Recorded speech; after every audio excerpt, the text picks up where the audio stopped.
প্রত্যেক গ্রুপের প্রথম 3 জনকে মানে 5 সেকেন্ড তাটকে ওমরা হজে পাঠানো হবে ইনশাআল্লাহ।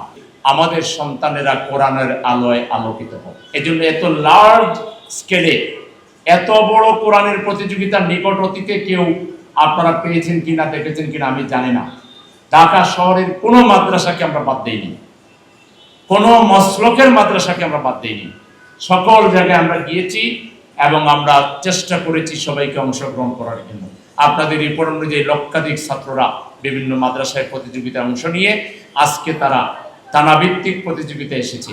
এখান থেকে পরে তারা মানে গ্র্যান্ড ফাইনালে তারা যাবে এবং আগামী 26শে সেপ্টেম্বর মিরপুর ইনডোর স্টেডিয়ামে ঐতিহাসিক হাফিজ সাহেবদের সম্মেলনের মাধ্যমে সম্বর্ধনা দেওয়া হবে এবং আকর্ষণীয় পুরস্কার এ যাবৎকালে কেউ এটা দিয়েছে বলে আমাদের জানা নাই।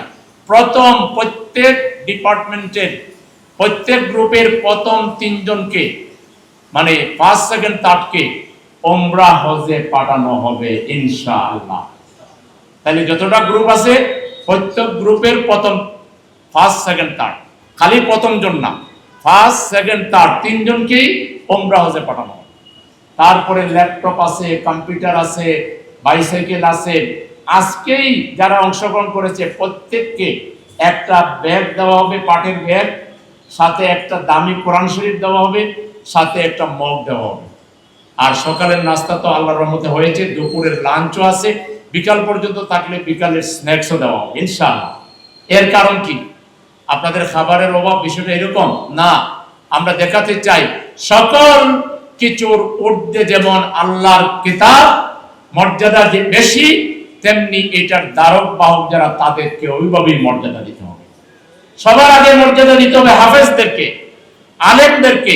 তাইলে এই সমাজ সভ্য হবে, এই সমাজ উন্নত হবে, এই সমাজ সামনের দিকে যাবে। আজকে মসজিদের ইমামের মর্যাদা কম, খতিবের মর্যাদা কম, মাদ্রাসার প্রিন্সিপালের মর্যাদা কম।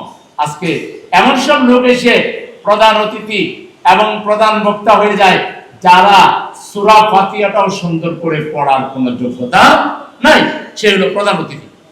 আজকে শাইখুল মাশায়েখ আমাদের হুফাজের সারা বাংলাদেশের কেন্দ্রীয় সভাপতি, যার হাজার হাজার ছাত্র, তো তার কাছে এসে যদি একজন সূরা ফাতিহাও পড়তে পারে না, সে যদি এসে এখানে, তাইলে তো এই সমাজে আপনি মানের মান, সম্মানের সম্মান তো দিতে পারলেন না।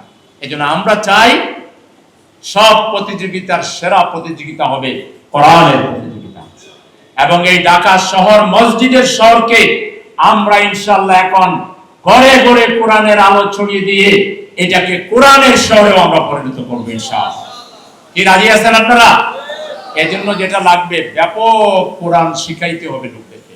হাফেজ সাহেবদেরই দায়িত্ব হলো আপনারা আমাদের সমাজের যারা কোরআন জানেন না, শিশু থেকে বৃদ্ধ পর্যন্ত, তাদেরকে ডেকে ডেকে আনবেন আর কোরআন শিখাবেন।